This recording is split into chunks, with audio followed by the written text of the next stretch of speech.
Welcome to the Spring 2008 Holloway series in poetry. I'm Jeffrey O'Brien. I'm co-curating the series this spring with Hillary Gravendike, who you'll hear from in a second.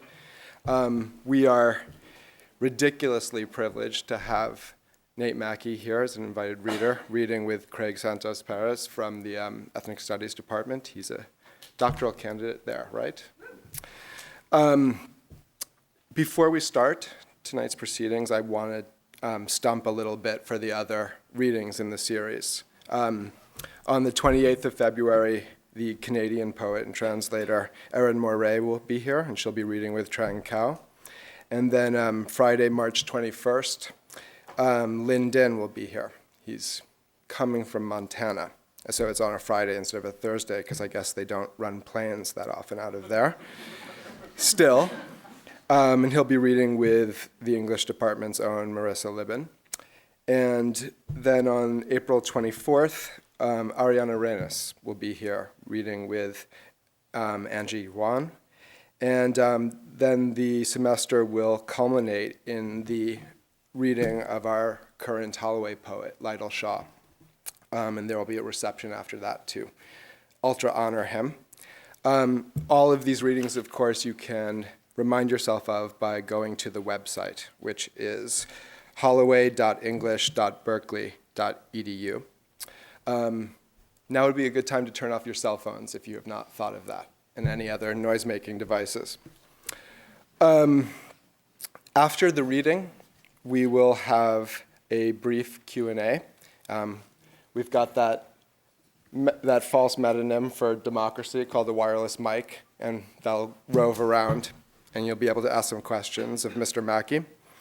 And then we'll end in sorted fashion by having a raffle in which one free book will be awarded to a lucky slip of paper that can come up and materialize and claim it and get it signed, hopefully.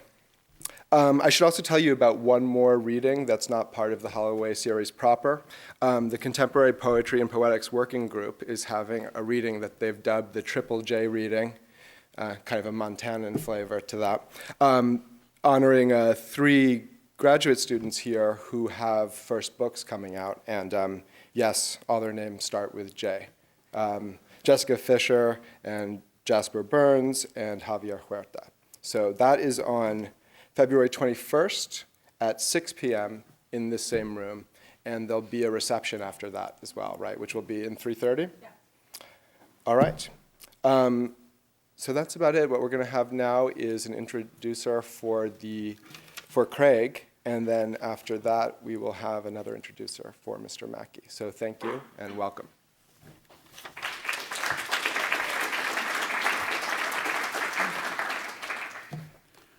Well, tonight it's my pleasure to be here not just as the co-curator, but also to introduce my friend and wonderful poet, Craig Santos Perez. I want to start by saying that Craig Perez is one of the hardest working poets I know. He's a prolific critic. Last year alone, he wrote 38 poetry reviews by his count. A tireless editor. He's the co-founder of Achoti Press, which has some books here, which manages to publish 4 single-author chapbooks, 4 chap journals, and a couple of special projects each year. And full disclosure, they published my chapbook. So they have amazing editorial skills. He's also the blog editor at Omnidon Press, a writing teacher at an after-school center, a graduate student in the Ethnic Studies program here at Berkeley. And did I mention that he's a poet? Along with the numerous translations and individual poems that have appeared widely in journals and anthologies, he's also published 7 chapbooks in basically the last 2 years. With 7 different publishers, and also his first full-length manuscript from unincorporated territory is coming out later this year from Tinfish Press. So Craig's been busy. I probably missed a lot of stuff in that list, but it gives you an idea of what I meant by hardworking. Craig puts a lot of energy not just into his own creative work, but into the poetry communities which give that work its home. I think all that activity reflects Craig's interest and commitment to poetry as a site for exchange, conversation, interaction, and community, an interest that's picked up and borne out in quite complicated ways in his own work, where the idea of community starts to shed its upbeat, socially affirming tone and pick up some darker currents of meaning. He manages this sleight of hand, which is mobilizing the celebratory and communal materials of the poem in the service of revealing their oppressive and divisive roots by a turn to a set of collage forms that openly acknowledge their clipped status. In his work, mostly that's with a single quote mark to designate the collage phrases. One of Craig's chapbooks in particular accomplishes this beautifully. I'm thinking of one called All with Ocean Views. It uses the language of hotel brochures, guidebooks, and tourist advertisement to draw our attention to, among other things, the way such materials systematically evacuate the culture to which they promise to give us access. He does this in part by using scare quotes to identify not only the literally found text, but to designate the complicity of a would-be neutral rhetorical community, denoted by the attribution they, where in the work they say, the sayers and the them are as contingent as what they do say, which are things like nightly turn-down service, where the only footsteps you hear are your own. And those anonymous sayers are made themselves the foundling objects along the curiosity that they advertise and that they conjure. What sounds, what sights the poems in this book seem to ask can help us cope with this wreckage transformation when everyone speaks English and everyone knows the low cost of dying. That's the terrain of Perez's work, the territorial power of language and its built-in confrontations with mortality and history. I could say that his books are about the way language abridges and estranges landscape, homeland, folk tale, myth, history, and self. But I would also want to say that the poems gently resist that underlying imperative to explicitly take responsibility for the representation and articulation of a heretofore silenced ethnic or geographic space. This is work that describes not the colonized homeland, but the scattered colonizers who take shape via the unacknowledged violence of their descriptive acts. That is to say, the poems are recursive. They unbraid the language of tourism, of cultural sensitivity, of scientific inquiry, even of translation, and reveal all of it to be the language of power, one which is transformative, yes, but also aggressive, strange. And yet, I must also say, one which, in his accomplished poems, clears away the scrim of its brutal effects, its unintended simplifications, its erasures and evaporations, for just a glimpse of that wordless, lush country of the mind beneath. Please welcome Craig Santos Perez.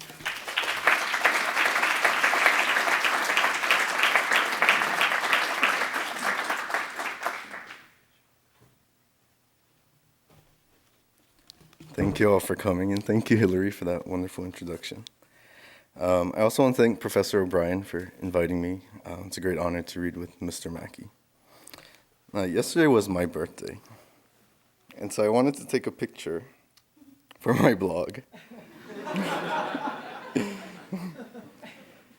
And so, 1, 2, 3, can we all say happy birthday? Is that cool? Ready? 1, 2, 3. Nice. Okay. So I'm going to begin with 2 poems from a chapbook called Informant. The first poem was written after I attended the rally and march held by the Native American community to protest the continued captivity of their ancestral remains at the Hearst Museum. And I hope that we will all continue to stand in solidarity with them and that their ancestors will be returned someday soon. This poem is called An Apology to the Hearst Museum. This is just to say, I have eaten the preserved heads that were in the glass box, and which you were probably saving for science. Forgive me, they were mysterious, so savage and so alone. I was further disheartened to find out that one of my own ancestors, a Chamorro from the Pacific island of Guam, which is my homeland, is also being housed at the Hearst Museum. And I hope also that it doesn't take me as long to finish my dissertation as it's taking him. Sometimes normative time to Pacific Islanders is like island time. So So the next poem is called An Apology to the United States, Canada, Australia, and New Zealand, 4 nations who voted against the United Nations Declaration on the Rights of Indigenous Peoples, which was adopted on September 13, 2007. Forgive me. I know I'm supposed to be vanishing. Okay, the next 2 poems are from a series called The Legends of Juan Malo. And on Guam, there, in the oral story and now the written history, there's a character named Juan Malo, and he's a poor Chamorro boy who lived during the time of Spanish conquest. With his trusty carabao, which is water buffalo, he plays tricks and deceives the Spanish governor. For example, there's a story called Juan Malo and the Governor's 3 Little Pigs. And although the tales are mostly funny, it's kind of a trickster figure, they also represent early instances of resistance literature on Guam. So I've been working on a series of contemporary Juan Malo legends, and it's addressing U.S. colonialism as Guam remains a U.S. colony. This one is called Juan Malo and the Tip of America's Spear. Guam has been a sleepy supply depot for decades, but it is now christened the tip of America's spear in Asia. Our long coastal passages stand poised to receive the tip of U.S. force projection, a slice of America in a strategic location. Of course, we have to sharpen the edge out here as the tip of the spear thrusts. With the familiar tan of the Guam people, we maintain the tip of spear readiness, a genital, sadistic fantasy. Guam is as much a part of America as Hawaii. For those of us who spent part of our lives at the tip of the spear, we love our tip of the spear look. There's nothing like a full moon drunken platoon that beats their spears in plows. This incident was later downgraded to a bent spear. But the story of the 212 square mile island affectionately called the tip of the spear begs a bit more history. In the beginning, dark, brown-skinned aborigines wearing loincloths to cover up the tip of their developmental spears were no match for America's holy tip. What's really fucked up is that despite all our efforts and money and land, we only end up at the tip of the spear rather than, well, the shaft. I didn't have my heart set on Guam becoming American anyway.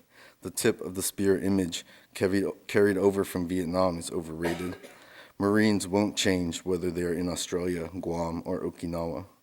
There's something very foreign seeing armed American military patrolling the end of the spear and asking every native they see, "Hey brother, can you spear a dime?"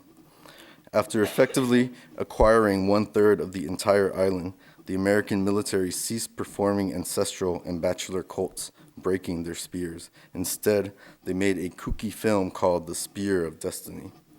In military tactics, the new weapon, a short stabbing spear, is called a guam. My grandfather used to tell me that throwing a spear through the air could change the weather. Now, the unchanging weather is only the tip of the spear.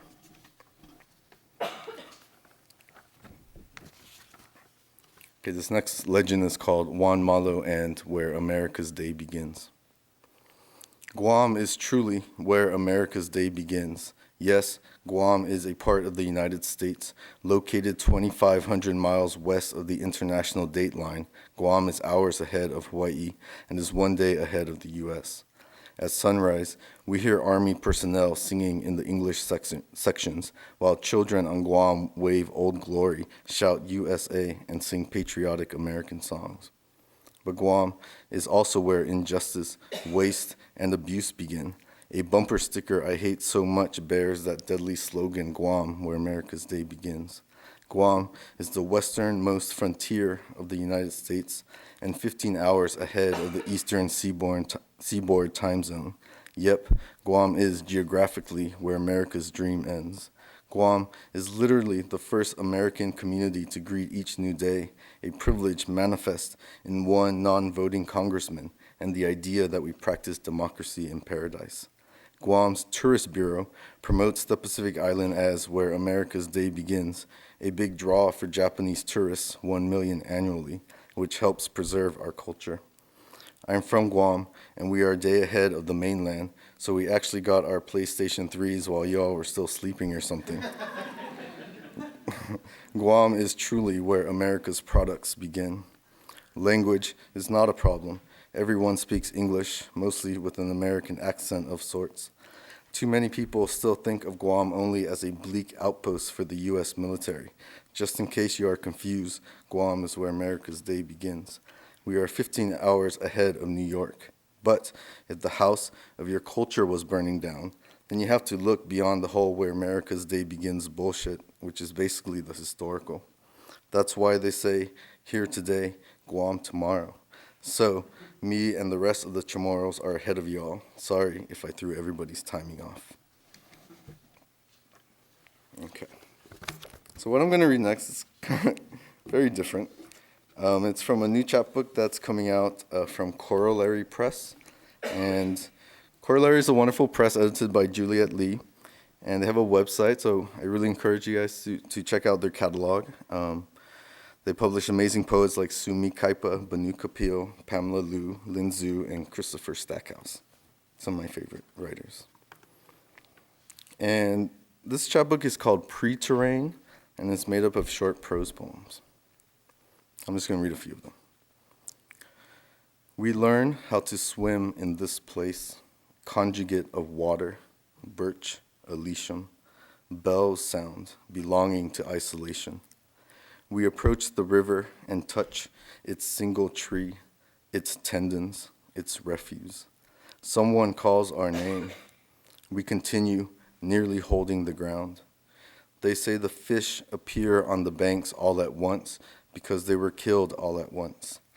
Counting our possessions, we're told to proceed on our own. Our nets thrown among retreating syllables, the sun taken from its heights. They say it's still possible to find a language we've never known. This isn't a bridge that never folds, torn as easily as a spider's web. We line up to receive our allotted portion of light. The voice signals, our hair trails underwater. To the bone meant bird-like, the limit of measure, as though what we wanted was an ideal coast from which to say more than could be seen. We sang because we didn't have song, not music, but a thin impression of bones beneath admissions of cloth. And we find only what the signs replaced, a stitchless river, light's carnal display.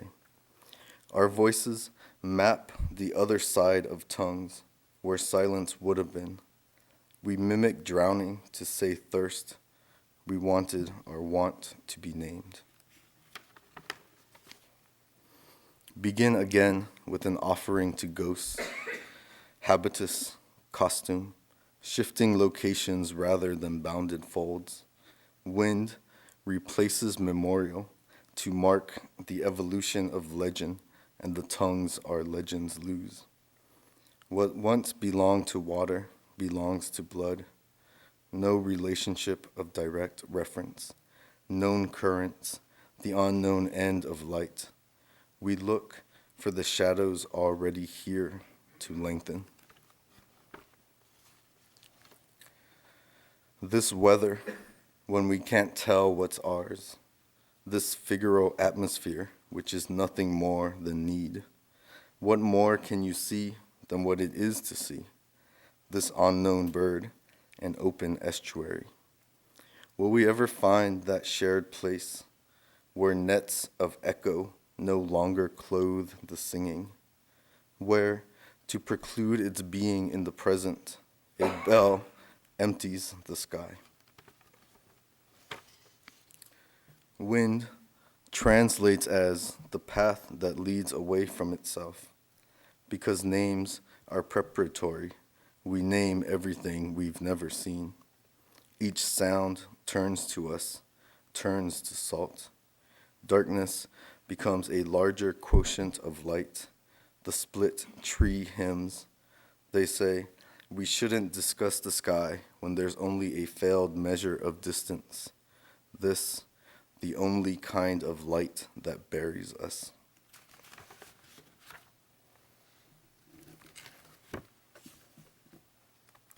Okay, this last poem I'm going to read is called Achoti, and it's one of the major poems in my book that's coming out later this year. And Achoti is the name of a plant that produces these little seed pods. They're kind of red pods, and inside the pods you'll find red seeds. And these grow a lot on Guam, in the Philippines, as well as in Central and South America. And they have many different purposes, which I'll talk about in the poem. But one thing I wanted to emphasize is that when you touch the seeds, it kind of stains your hands red. And in ethnic studies, we call that the stains of colonialism. That's actually the password to our graduate lounge. The stains. Well, it's better than the English graduate password, which is abstain from new criticism. Okay. Impossible. All right, Achoti. My grandmother leans over the achoti plant and picks its ripe shells, our hands among the red vine leaves. An attractive pink flower made it a popular hedge plant in colonial gardens. Ahi, she says when I touch the flowers, don't touch your eyes. The frail, blind body of Father San Vitores, 1672, is led around by a rope tied to his waist. He refused glasses because if the poor were too poor for glasses, etc., he carried a small satchel with a breviary, a New Testament, lumps of sugar for children who could recite their prayers and catechism, flagellation physics. He is always ifionmu, a Sunday school warning. If you don't say your prayers, you wake with bruises. No, ahi. Achoti can be used to treat skin problems, burns, venereal disease, and hypertension. We carry the shells to her porch and de-seed their red hearts, place them in aluminum trays shining beneath the territorial sun. A natto, in English, a poor man's saffron, lipstick tree. Our hands stain red, our nails. He baptized children in agua bendita, and other waters became no longer holy. Teach them the way to heaven. He built a church in Hagåtña, where I was baptized, my grandfather buried, Renee surrounded by plumeria. He named us Haleta, Hagata, and when I rubbed my stained hands on my face and threw stones at the sky, my grandmother called me Matapang. Achoti can be used to treat heartburn, fever, and sore throat. The shrine of Father San Vitores shows him baptizing Chief Matapang's newborn daughter, despite the fact that Matapang did not give him permission. The baby is held by her mother, and Matapang is showed from behind, wielding his machete. After the death of San Vitores, the native population dropped from 200,000 to 5,000 in 2 generations as a result of Spanish military conquests. Near you, Ifionmu. They dragged San Vitores' body into a canoe and sailed to Tumon Bay, tied stones to his feet, and threw him beyond the reef. They say he rose 3 times before he finally drowned. Tumon, from Tumhum, from Tiatman Humum, our roots, Haleta. Spanish soldiers erected a small chapel of coral masonry and a cross where San Vitores was killed, not far from where Magellan landfallen. Every April, a red tide of uni-algal blooms covers Tumon Bay. They say it is the miraculous appearance of the blood of San Vitores Apuzapale, Igima Espale. At Father's house, it's getting dark, Tiatman Humum. My grandmother helped wash my face in her outdoor sink that she used to clean chickens. She told me her father held her hand and took her to the cliff's edge overlooking Tumon Bay to see his blood that looked to her like hair. Our blood, Hagata. In Tumon, you can stay at the Hilton, the Westin, the Grand Plaza, the Marriott, the Hyatt, the Holiday Inn. The hotels are located off Pali San Vitores Road, which runs parallel to Marine Drive, which was renamed Marine Corps Drive. The Shrine of Father San Vitores nestled between Guam Reef Hotel and Cell's Restaurant. A choti can be used to treat liver and blood disease, eye and ear infections, digestive problems. Quote, motives for not delaying further the conquest and instruction of the island of the thieves, end quote. My grandmother used a choti to make chalaquiles and hinexa agaga.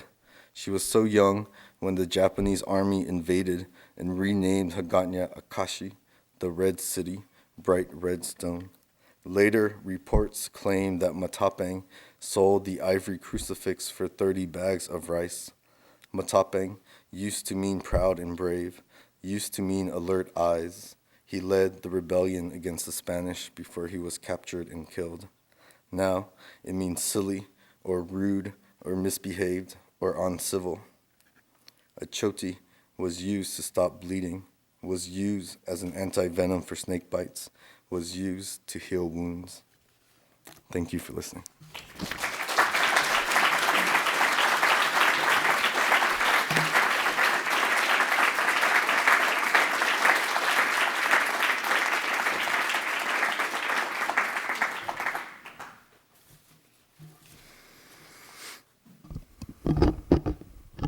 For over 3 decades, Nathaniel Mackey has produced a prodigious body of poetry, fiction, and criticism that has taken jazz and world music as inspiration. A music that, in the poet's words, quote, beautifully bent all ears to inside an inch of hearing, unquote. As Brent Hayes Edwards observes, Mackey's work finds its particular interlocutor in black music not as the metaphor for some coherent individual voice sounded in series to approximate a certain spatial resonance, but as a figure for a pursuit of voice that questions and is questioned by the very limits of its expressive capacity. These limits become, for Mackey, a matter of resonance rather than resolution, a layering of social and formal categories of intelligibility that owes as much to Derrida as to Eric Dolphy. Quote, Coleman Hawkins felt no identity crisis, Mackey writes, playing an instrument invented by a Belgian. That Lester Young referred to the keys of his horn as his people, unquote. For the poet, music is often figured as a phantom limb, both spectral and speculative music haunted by speech, or vice versa, a sly reference to Legba, whose apparent limp is in fact a disguised form of spiritual endowment. The reach of this phantom limb is a peculiar omnicultural capacity born of constraint that Mackey celebrates in an eclectic array of influences ranging from Guyanese novelist Wilson Harris to Caribbean poet Edward Gamal Braithwaite, from Black Mountain poet Robert Duncan to Charles Olson. For me, one of the most astonishing aspects of Mackey's work is how it worries the stubborn resistances in those keys that speak at the same time of the making and breaking of social bonds, that speak of both, quote, wounded kinship and the possibility of utopian improvisation beyond, quote, racialized dichotomies between content and form, accessibility and difficulty, conventionality and innovation, a division of cultural labor black experimental writing has to contest and overcome, unquote. This division of cultural labor, of course, demarcates and polices the social limits of a certain collective expressive capacity and constitutes a precondition for Mackey's improvisatory poetics and experiments with serial form.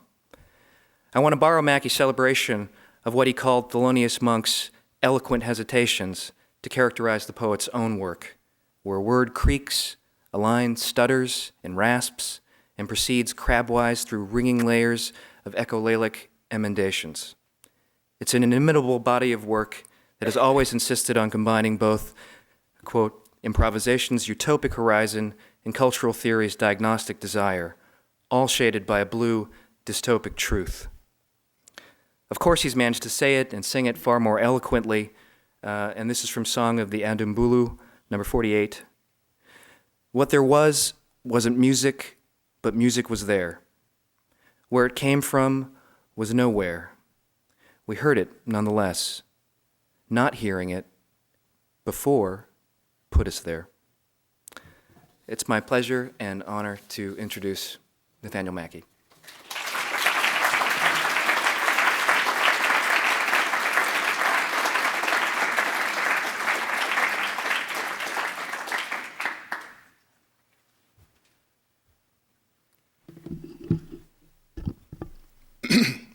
Thank you very much for coming out. Thank you, Jeffrey, for the invitation to come here and read. Again, I think I was here 5 years ago, something like that, yeah. And thank you for that very wonderful introduction. I'm going to read from a book in progress that doesn't have a title. It continues the two serial poems, Song of the Andumbulu and Mu, that came together in Splay Anthem. And this book continues the intertwining of these two torn but twinned series. It doesn't have a title yet, but it has two sections that do have titles or have a title. Each section is called Quag. And in the course of Splay Anthem, these series became more and more about transit and movement. And Splay Anthem ends with a section called Nub, which is a country, a condition. And in this newer book, this latest book, Nub moves into Quag. Quag also, of course, moves into Nub. Sound and Subsequence is a poem from the first section, and I'll start with it. It's in the Mu series, Mu 42nd part. Next, it was Nub's new colony Quag we were in. Music's weapons for the weaponless, not the ones we were looking for. Struck zithers lay in wait behind a bush on the side of the road. Spiked fiddles lay in wait as well. What it am, we blurted out without thinking. Throwbacks against our will. We were there at Behead's behest. Melon patch inhabitants airlifted in. Smashed heads marked our spot. We moved in as night fell or as day broke. Little way of knowing which. We lay stitched into the landscape, dressed in laugh jackets. Naked if not for scrub, we crawled under. We lay on our stomachs, a flat planet lay under us it seemed. Cloth our laugh jackets were made of, made us giggle. Giggle part wince, wince part giggle. Rough threads worked our ribs. We lay stitched into Quag's interior, face down, sniffed our jacket's bouquet. Made up odors made us giddy. Gas we'd have sworn it was. Scratched up elbows we pulled ourselves along on, legs and bodies dragged in back. Moaning voices lay close to the ground. An acoustic scrub we inched our way under. Lay close, cut upward, singing, some called it. Keened, kept us going, kept us at bay. Laughing not to cry, but cried even so, that we were there but not there was no relief. Aman, Aman, we made out, not sure what we made out, knew, not admitting we knew. Come what might have been morning, they opened their eyes, assaulted by leaf light. Sun's bounce of image off topside, underside, looked, it seemed, again up Sophia's dress. The same song we'd have sung, they sang. Buttocks as if into his outstretched hand, he the high priest whose apostles they'd have been. Aromatic loin gaps, evaporative adamants, fruit-like lower lip. What it wanted to say left unsaid again, as if to be was to be always elsewhere. A room with no fourth wall missing, no one outside knowing what went on. Late afternoon it turned out to be, the apocryphal she newly draped in sortilege. This the new goat-faced angel, the would-be book they'd have read, began. So spoke the he they sang of. So had there been a book, the book they thumbed. So said we, translating the ground we lay stitched in, sung about Sapphic light we lay deprived of, leaflet embroidery, lit but invisible, song's moot suzerainty, crushed. The motion of tones telling sight's demise, the motion of tones beaked and feathered we sensed. We lay so still we felt a tree fall 1,000 miles away. Outside, such as it was, we turned in. Turning into birds, we cracked seeds between our teeth. It was the morning after sight's demise we disembarked, a boat we thought it was we'd been on. Goat-faced allure we could only imagine, a satyr's trunk translated upward, we thought. A rain of black hair obsessed over, the tip of his tongue assessing her lips, teeth, tongue. The same song we'd have sung, leaflet abscondity, leaflet revelation, Sapphic rump. Better not to have seen than to have seen what we couldn't have. Better to be blind, we'd have sung.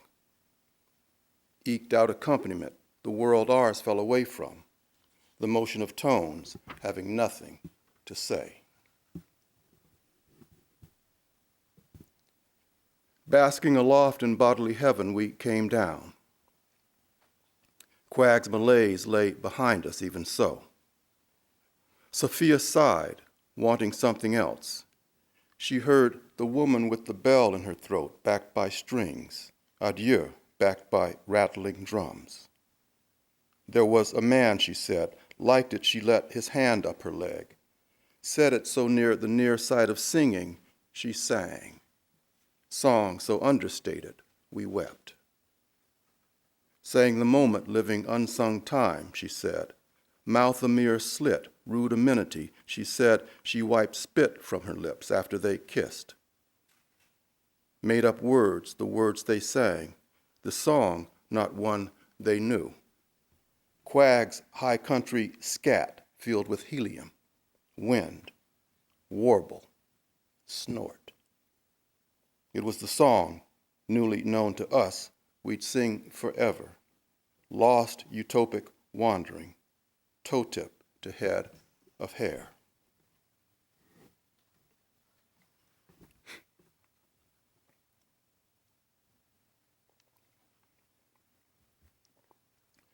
This is another poem in the Moo series. This is Moo 48th part, and it's called Day After Day of the Dead. While we're alive, we kept repeating. Tongues, throats, roofs of our mouths bone dry, skeletons we'd someday be. Panicky mask we wore for effect, more than effect, more real than we'd admit. No longer wanting to know what soul was, happy to see shadow, no touch. Happy to have sun at our backs, wayled by shadow, happy to have bodies block light. Afternoon sun lighting leaf, glint of glass, no matter what, about to be out of body, it seemed. Soon to be shadowless, we thought, said we thought, not to be off guard, caught out. Gray morning we meant to be done with, requiem so sweet we forgot what it lamented, teeth turning to sugar, we grinned.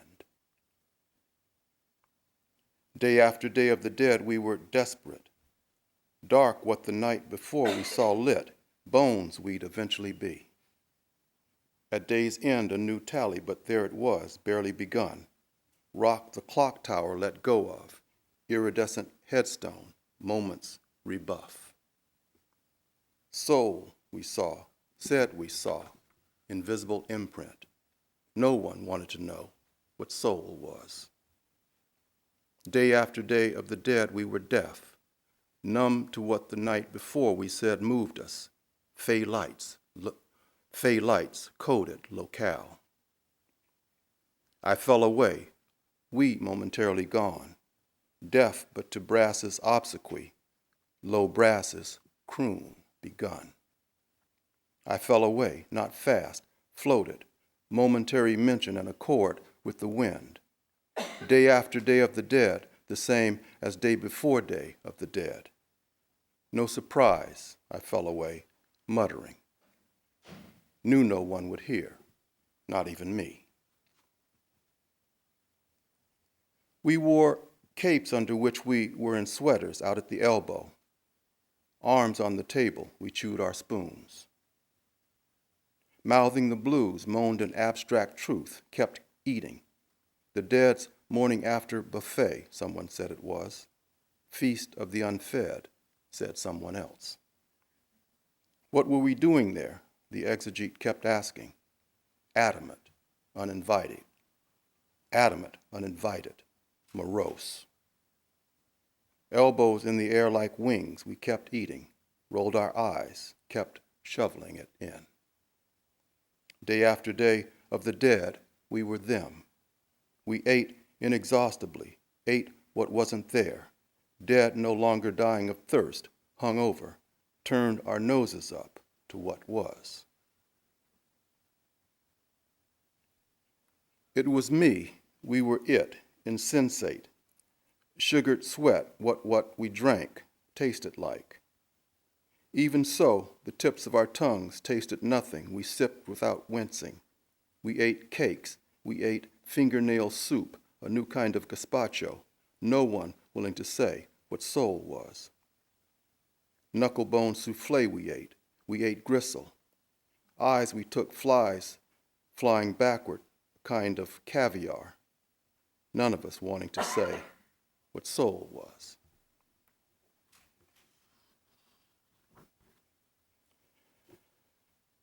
A lot of these poems, as Craig mentioned, ride a buzz from music, various world music traditions. And this song of the Yandumbulu 70 has to do, or make some reference to, a song that is sung in Guinea about a couple, Balake and Sona. And it's a song that goes back to colonial times. Sona and Balake were engaged and in love and engaged, and one of the French colonial officers took a liking to Sona, and Balake, finding out about this, intervened and was killed, and Sona killed herself in consequence of that. And this is still sung about. A group called the Amazons of Guinea sing about Sona, and a number of other groups from Guinea can be heard singing about Balake and singing about Sona. This poem is dedicated to Kamal Brathwaite, the West Indian poet who is a beacon. Long on strain the song they were listening to, long on the story of Balake and Sona. The Amazons of Guinea were on the box. Saw but saw, barely looking, the dead otherwise alive in a wreath of sound. Saw but saw the ghost a close runner-up, sound so disconsolately wrought. Another say, a new day of the dead. Another disc they sat listening to, lamenting love's arrest. Wanted to say we, something said, say something else. Horns infiltrated how they thought they felt. Strewn, stranded, scattered, cast up wet on some doorstep. Knocked, no one came to the door. House of Sand, it said on the mailbox, a place they'd long heard about, but only heard about, rubs at a mystic address. Away the horns had ravening defeat, suffused it all. Soft glow going, if not all the way gone, a gourd rattle shook inside her head. Strenuous horns insinuating no end. Seeds in a shell inside her head, long since expendable. Rub infiltrated what she thought they knew best. Horns risking hoarseness. Lilt long since absconded with. Long since incumbent. Collapse. They were in a car when the cut came on. A world they couldn't reach inside the world they were in. A new elsewhere rode with them now. They'd been misled. It was a trick, they thought. Convinced it existed, could they find the right angle? Convinced it was there, could they go fast enough? Only a passing thought, it turned out. What was happening there joined them, rode with them. Sona caught Prospero's eye, they sang. Prospero killed Balake. They were depressed. It was fiesta time. They were trying to be festive, more festive than they felt. More festive, the more depressed they felt. Sona killed herself, they sang. They rode in the rain in a resort town south of Lone Coast, coughed up dust on a savanna the music mapped, asphalt wet though it was. Balake's death and Sona's death were on the box, worlds away but what motored them, world they were also in, never not somewhere else as well. It was festival time. They were depressed, roused even so, saw themselves more them than they were. I looked in on them listening, hung back and fell away and talked out of my head, imagined myself sung about, the one the guitars disquisited, the one the horns hawed about. Long on strain I'd already thought, and I thought again, announced my new name Annuncio. Long on wanting a new plan, a new planet, announced my new name Annuncio, Blue Annuncia's Nomo twin. Late the following night a new view loomed ahead, dimly lit house in the distance. Sing along the wing they rode on, sound an emolument, feet might avail, stepped into the house that wasn't there. Another life they might have lived came toward them, air scraping air, the sound of it, his and her breath entwined. Under a table her foot found his, straught sound heard as edict peaked and kept repeating, nails on an upstairs floor. They let their eyes wander not to be caught looking. House full of sound, intimating sound's limit, not to be said it would suffice. Rickety stilts it stood on stayed up in mind only. House no longer lived in, looked at. Nod house, if not new, another skin. Leaned in, fell back. Annuncio to Sona's Nunca. Saw them and saw myself looking. Looked and sang along under my breath. Sona caught Prospero's eye, they sang. Prospero killed Balake. Memory, it seemed, I heard them sing. Misery, words it seemed I heard I couldn't have heard. A mule's head lay on my chest. I smelled its breath. Only when I yelled would it move. Nod house turned into shout house. In the shout house, memory said, shut up. It said, silence. Misery said, amen. The mule's head meant my stubborn lungs. I stood, imagining I fell back dreaming. Stuck tongue stuck in my jaw, broke my jaw.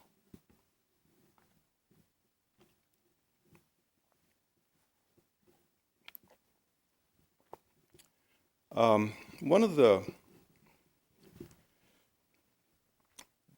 Moo series kind of works off of a number of associations that Moo has, one of them being sunken continents, harking back to the lost or sunken continent that was believed to have existed in the Pacific that was known as Moo. And this poem kind of draws on that suggestion in that title. It's called Lone Coast Anacrusis. Some new Atlantis known as Lower Ninth we took leave of next, half the turtle's back away. Whole bodies we saw floating, not only heads. Endless letting go, endless looking elsewhere, endless turning out to be otherwise. Woods all around where we came to next. We'd been eating wind, we'd been drinking wind, rumoring someone looked at God, eye to eye. In what seemed a dream, but we saw wasn't, we saw dirt sliding. We were back and all the buildings were gone. What were cliffs to us, we wondered, blown dust of Bandiagara, what the eroding precipice we saw. Ground acorns ground our teeth now. All but all gums, we were where the alone lived. Came to a clearing lit by light so bright we staggered. Nub it was we knew, we were still in. The mountain of the night, a mound of nothing. Tulali's burr, what balm there was. Tulali's burr, what balm, remote though it was, lifetimes behind us now. Voice laryngetic, lost and lost again. Blown grit, rubbed it away. Someone had said something came to mind. Someone had sung something, what its words were no one could say. Sang it bittersweet, more brusque than bitter. Song's cloth endowment, stripped. Choric strain, repeatedly slipped, entablature. Given endlessly again. No telling when, but intent on telling, no telling what. Wished we were home again. Refugees was a word we'd heard. Raw talk of soul, insistent, adamant. The non-song we sang or the song we non-sang, a word we heard was us. Wept in our sleep, again one with what would never again be there. Raw talk rummaged our book, the backs of our hands written on with cornmeal, the awaited ones reluctant again. The city of sad children's outskirts we were in, woods notwithstanding, woods nonetheless, bright light the light we saw as we were jolted, raw talk spiraling away. We were there and somewhere else, no matter where we were, everywhere more than where we were. Where the alone lived, we donned abalone shell ornaments. Light's clarity conceded, night yet to relent. Tulali smoldered on, semi-sang, semi-spoke, wrestled with his tongue, it seemed. We trudged in place, barely lifted our feet. Backbeat hallowing every step we took. Moved us, albeit we stayed, put. We were where we were, somewhere else, no matter where. Evacuees, a word we'd heard. Stutter step, stuck shuffle, dance-like, Tulali's croon enticed us, toyed with us, ground gone under where we stood. Day of the new dead or a new day of the dead, La Catrina, had we been farther south. One of us out of Mexico remembered, with us from no one could say when. Day of the new dead, a new day of the dead, wind in off the water blew us there. A beat before, beginning's beginning, never to be there again. Beginning beaten back, aboriginal, the alone collecting shells on Lone Coast. They were the awaited one's grudge, not the awaited one's. The awaited one's wish not to be there. Grudge or its ghost, grudge against going, grudge to have been anywhere at all. Gnostic hostages, down on all fours, then again's beginning, beat before beginning, begrudged. We were in the woods again, circling, not far from Lone Coast. Kids again, wondering why anything was. The city of sad children, a mood swing away. We strode imagining nothing, redwoods everywhere, muttered barely audibly, nothing is, nothing ever was. Chill, so intrinsic, we shook. No lament was it, not exactly insight, precocious, not quite what it was. Beginning, it seemed, we came abreast of. Beginnings, ghost. We shivered, would have shed chill's incumbency had we been able. Close but absconded with, all but all done.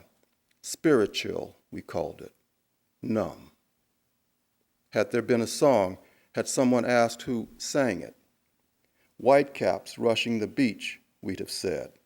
White-capped Anacrusis, we'd have said, long since there and gone. Lower ninth had fallen off, proto-beat, proto-beginning. Blow born before it began, born again. The one coasted all had become, now crumbling.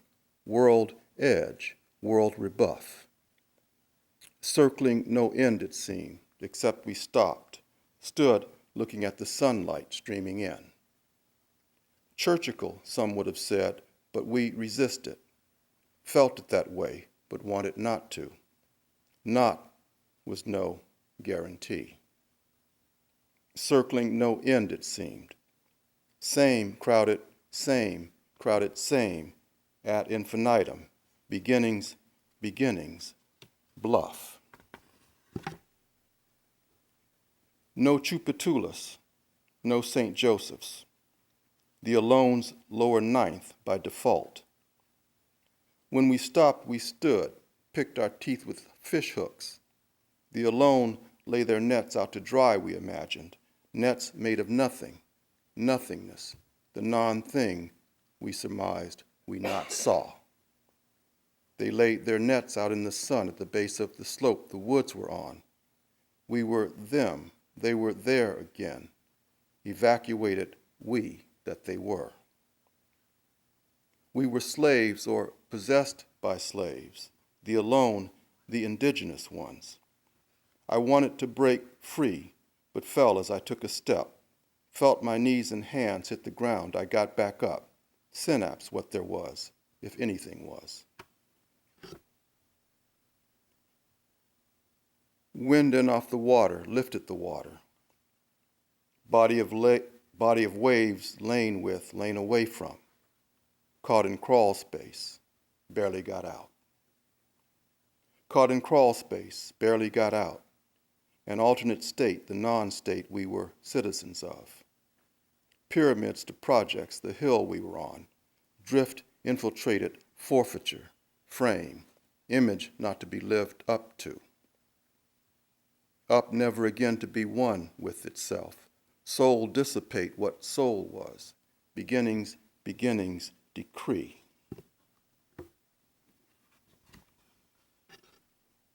Stray nation sworn allegiance to, seceded from.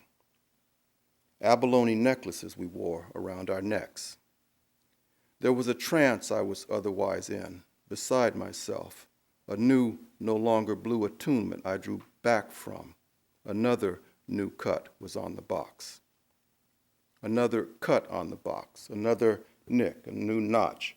Splay state, sung to, rescinded as we sang, reprise we broke free from again. And I'm going to finish with a poem, Song of the Andumbulu 77.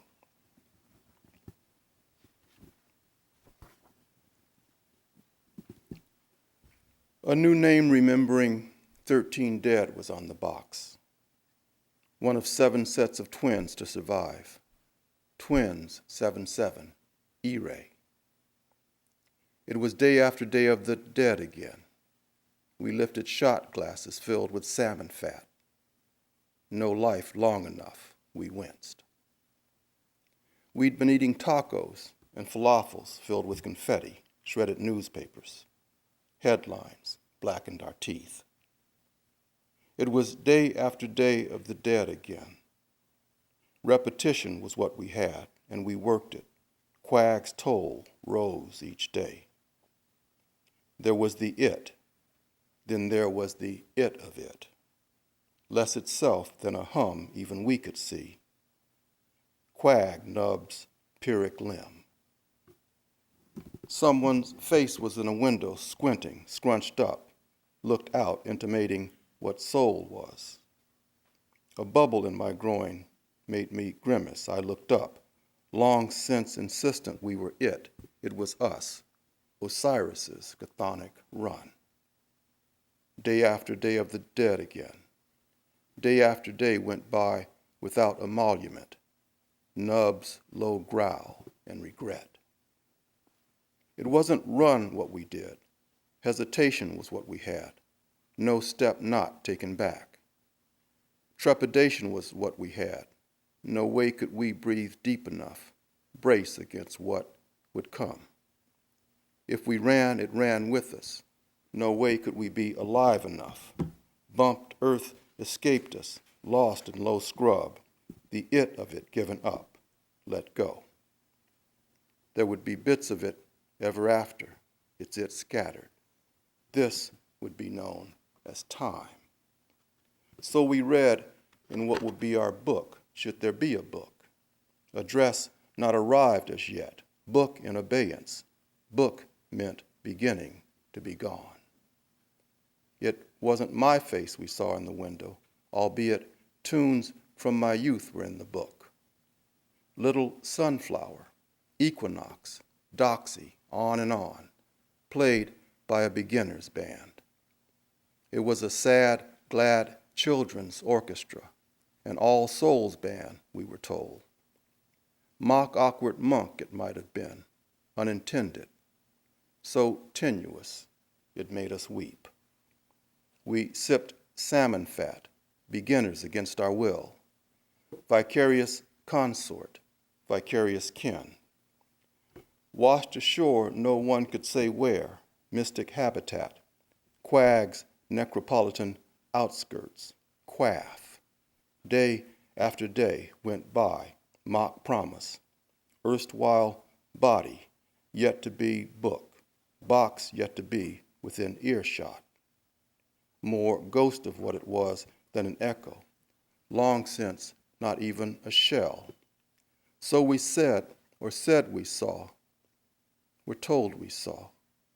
What said savvy, apocryphal witness, long since no longer it's it, more say than saw. Said we saw an edge in front of us. The way the ground fell away spoke loudly. A pregnant star, dilated light. It was the end of something risen, lifted up only to subside. Ithm's hushed insistence, it seemed. So it was in what was always aftermath, day after day of the dead again. Again, no longer the it of it, it was. Book said to be wet with lip smear, seal against what was to come. Love's chronic lovers, nub struck. Quag's quaint romance, blown up. An ailing voice would come out of it, box as much as book.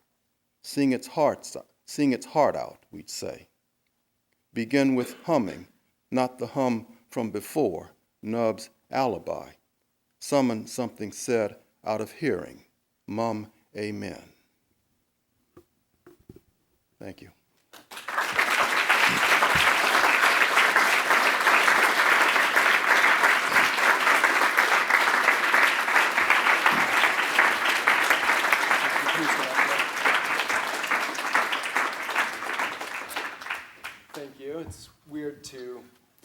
back into other kinds of speech, but we'll try a little Q&A if there are some questions for Mr. Mackey. And Chad, the noble Mike Elf, come over here. Any questions?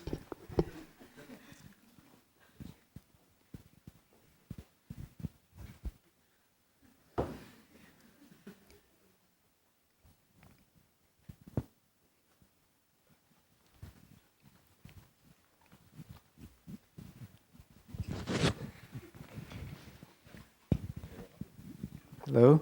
Hello. Okay. I'm wondering if you can comment on the intersection of history and memory in your work. And I was really curious about the moments of sort of epistemological uncertainty, and if that plays any role in the way you're thinking about those pieces. Yeah, well, it definitely plays a role. As far as epistemological uncertainty, I've written a lot about, hesitation and stutter and various forms of trepidation and impairment, and that's, that certainly has to do with what can be known and what do we know and what's knowable. As far as memory and history, I guess one of the things going on is the attempt to have a long memory, and so it's intersection, or it's trying to be history, or it's trying to move into history in some kind of way that that's both intimate and has the feel of something bigger, and the epistemological uncertainty certainly has to do with that. How do you know when your feel, for history as the past, has anything to do with what actually was there, and then one's own memory, even within the scale of one's own life, is not always a trustworthy instrument. So it gets pretty, troubled. So it's, I don't know, it seemed to me that, or before I even knew that it seemed to me that it seemed to me that poetry was a place where one could inhabit that trouble, roll with the punches, so to speak. Other questions?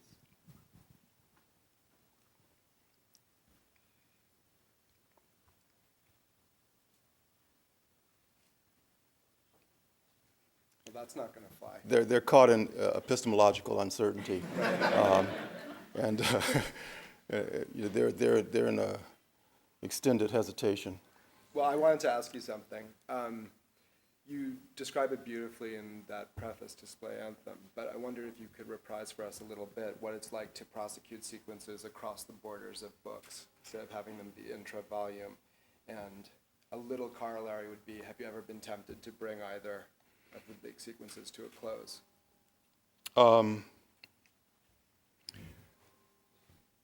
Well, I'm tempted to bring them to a close by one fact. When I was writing What Said Seraph, I wrote Song of the Andumbulu 33, and then there was a little follow-up to it that was called Song of the Andumbulu 33 and a half. And then when I got to in the course of this book, I wrote Song of the Andumbulu 66, and I thought, well, 33 songs ago, we had a half step, so let's do that again. So then I wrote a Song of the Andumbulu 66 and a half. So I'm tempted to end all of this with Song of the Andumbulu 99 and a half, because as the old gospel song says, 99 and a half just won't do. And to end on that note of insufficiency is very tempting to me. But whether I actually will or not remains to be seen. I haven't gotten that far yet. But what it's like to work over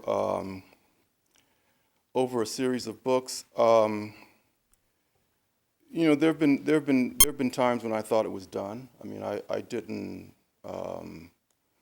I thought that the first 7 pieces in Eroding Witness of Song of the Andumbulu were it. And but then I was noticing that poems I was writing that, you know, were being presented as individual poems had a lot of kinship with other poems.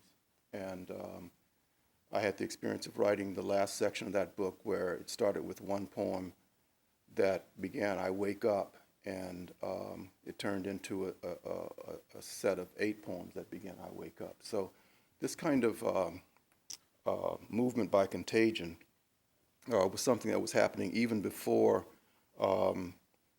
I was owning up to it. And it's really become a process of sort of being ambushed by that fact and then being cognizant of it and acknowledging it, so that it's in What Said Seraph that I said, well, you know, it's, as Zukowski said, it's all one poem.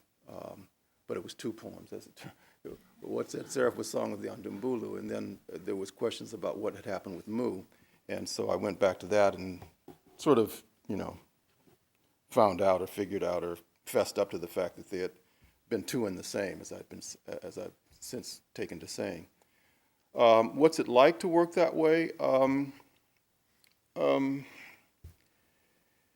I find that I found it that it frees me up in ways that evidently I needed to be freed up. But just it seemed to me that if I could feel that I had the permission or the liberty of returning to something and not having to feel that everything was neatly tied up in a bow, you know, it just seemed to fit, you know, the way things, you know, come in for me. And so it's just been finding that that's the way I work. And so it's been, like I said, partly surprised, but partly at some level having known that for a long time, and just having that fact sneak up on me over a course of books. And I kind of want to keep that fact of it. I've been asked lately, is there any plan to collect all of Song of the Andumbulu or Mu in one book and in one volume? And I'm sort of resistant to that. I'd rather have it. Rather have more. I'd rather keep the books and the emergence of these series in those books. And I wouldn't want to lift the 7 out of Eroding Witness, for example, and then put them together with the 8 through 15 that appear in School of Udra. But I'd really like to keep them, you know, situated in those books, because I think there's, you know, some dangling seriality that's going on in those books that I would like there to continue to be evidence of. That spawned questions.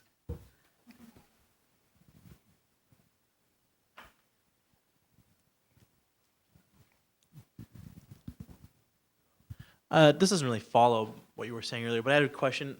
When you're writing your poetry, I want to know what sort of time frame do you think of for the relevance of your poetry? Is it a decade or a century? What sort of, when do you imagine this poetry, how long do you imagine it being relevant? I'm going for the big one. I mean, I'm big going, one? you know, forever, you know, ancient to the future. All right, that was an easy answer. Maybe one more question? Being that you don't have a desire to end the series, I'm curious, what would be then your definition of success as an author, as a poet, as a writer? What do you define as being successful now and in the future? Staying alive. I mean, keeping it going. that it still, that it still impel me to, to go with it. I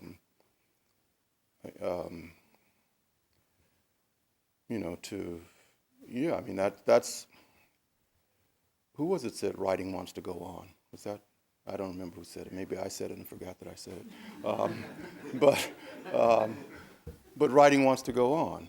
And my measure of success is, does it or doesn't it? And if it does, I'm okay. But I get very, down if it's not going on. I mean, it's not like, that's going to do me any good if I can't keep writing. All right, thank you very much. Let's give it up.